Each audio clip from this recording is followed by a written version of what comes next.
En 2022, le Conseil départemental de l'Aude et l'Agence de développement touristique ont souhaité réaliser un portrait sensible du département. Ce travail a été mené à partir d'une large consultation de la population.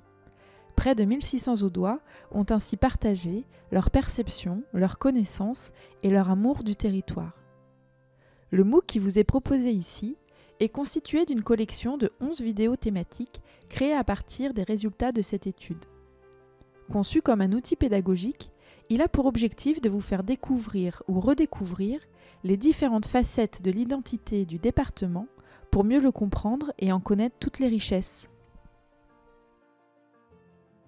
Cette séquence s'intéresse à la sociologie du territoire. La première chose que nous cherchons à comprendre dans cette vidéo, c'est quelle est la relation que les habitants entretiennent avec leur département. Les habitants sont très attachés à l'Aude. Cet attachement est lié en particulier à un lien affectif fort qu'ils entretiennent avec leur entité paysagère dont ils revendiquent souvent la spécificité. Cela explique pourquoi le premier sentiment d'appartenance des Audois va d'abord à ces entités ou plus largement à leur bassin de vie.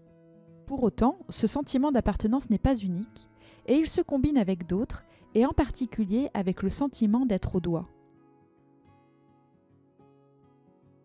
Chaque entité paysagère a sa propre histoire. Sa géographie, ses paysages, sa culture aussi.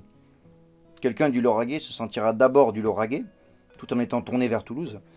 Un habitant de Narbonne se sentira d'abord narbonnais, davantage tourné vers le côté méditerranéen. Mais dans tous les cas, on se sentira Audois, même si ce n'est pas le premier élément qu'on mettra en avant.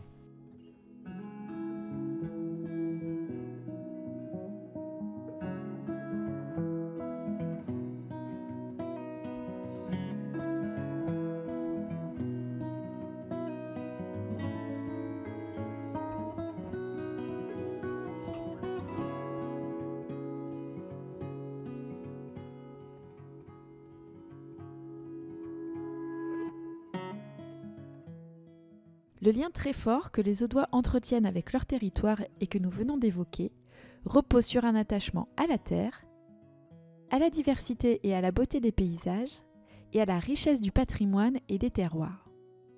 Ces différents éléments génèrent de la fierté, même si celle-ci est retenue et peine à s'exprimer pleinement. Cette retenue s'explique notamment par une forme d'humilité et parfois même de dévaluation par rapport à d'autres territoires. On est à la fois chauvin, mais ayant souvent le sentiment que l'on peut faire mieux ailleurs. Le deuxième élément que nous cherchons à comprendre, c'est quelles sont les relations qu'entretiennent les différentes entités du département entre elles. Si on se réfère à son histoire, l'Aude s'est construite sur des dualités, voire des oppositions.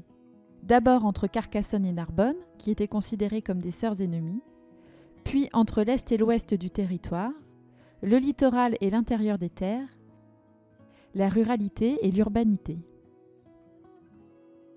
Ces dualités ont conduit à certains réflexes localistes que l'on appelle communément les guerres de clochers.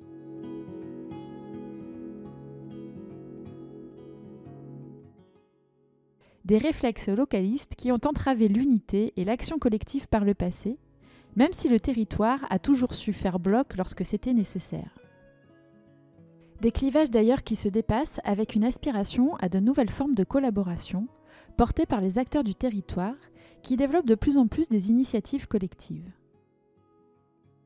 Enfin, le troisième point que nous observons dans cette vidéo concerne les interactions que le département entretient avec ses voisins.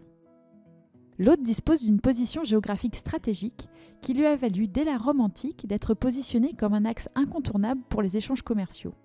Une position consolidée par la suite avec le canal du Midi, puis les différentes infrastructures de transport.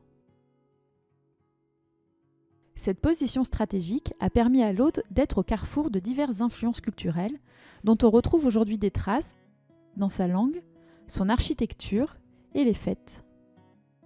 Si le département continue d'être traversé par des flux importants, il entretient un rapport complexé avec les territoires voisins qui s'explique par divers éléments.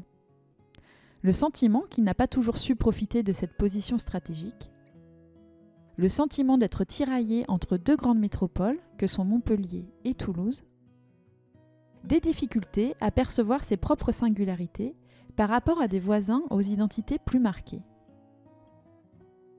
La recomposition territoriale de la région offre néanmoins de nouvelles perspectives à l'Aude en la repositionnant au cœur du nouvel espace régional, avec une volonté de jouer un nouveau rôle stratégique au sein de l'Occitanie.